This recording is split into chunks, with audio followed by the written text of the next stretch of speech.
Mr. Speaker, I must at the outset thank you for giving me this opportunity to take part in the general discussion on the budget for the year. I wish to congratulate the Honorable Finance Minister on his presenting such a good budget which aims at improving the conditions of the weaker sections of society. He has done well to present such a balanced budget in the present circumstances. Let me first refer to the functioning of the education department. On the whole, I should say that the officers of the department have done a good job. There might be a few minor lapses here and there. For instance, there has been some delay in the publication of the results of the higher secondary examinations. Of course, there might be valid and justifiable causes for such delay, but considering the difficulty that such delay causes to the students, parents, and also the educational institutions, the department could have avoided the delay in this regard. I am happy to note that the department has taken note of the criticisms made in the past years with regard to the delay in the sanction of grants and scholarships and had taken effective steps to ensure that the schools received the grants and the students received their scholarships in time. I thank the departmental officers for being responsive to the suggestions and remarks made on the floor of the House. As regards sales tax, I think there is much room for toning up the administration of this department.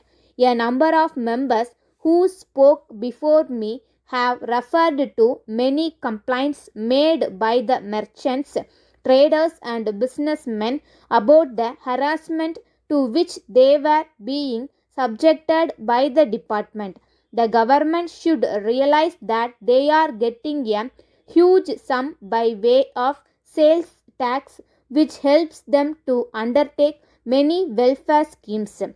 The government should issue suitable instructions to the executive staff to be kind and considerate to the assessees. Whenever the assessees committed some errors out of ignorance of law, the officers should politely point out those errors to them and educate them as to how they should help the government by paying the taxes due by them. There should be perfect understanding and cordiality between the assessees and the department.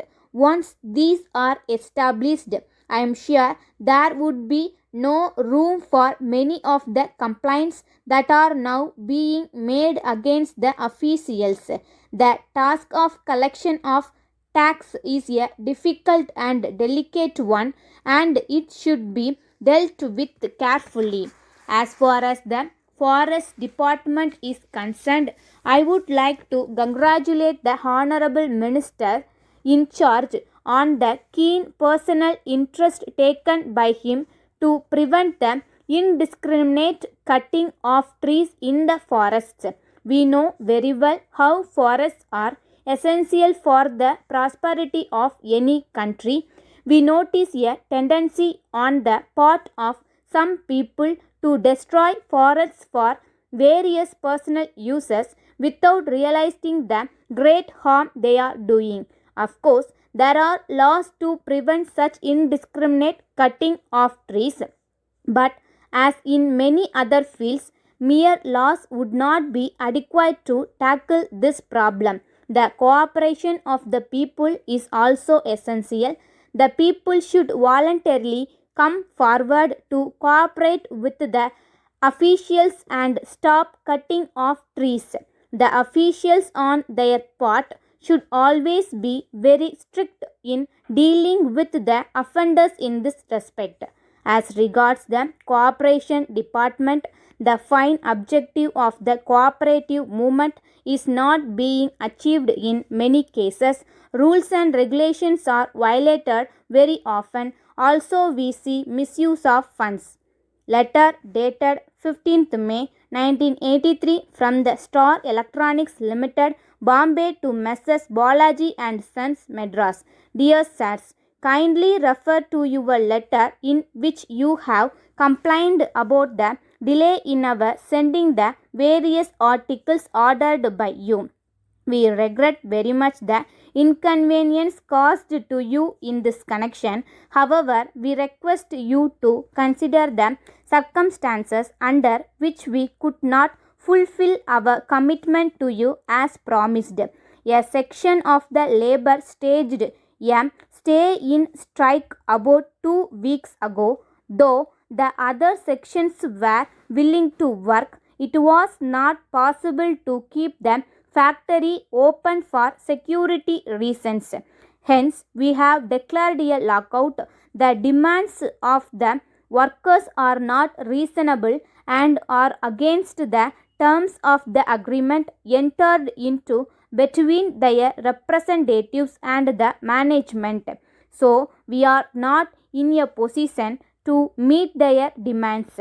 We have explained this position to the labor officers and they are trying to bring about a settlement after holding talks with the representatives of the workers. We hope that their efforts would be successful and the workers would accept their advice and call off their strike.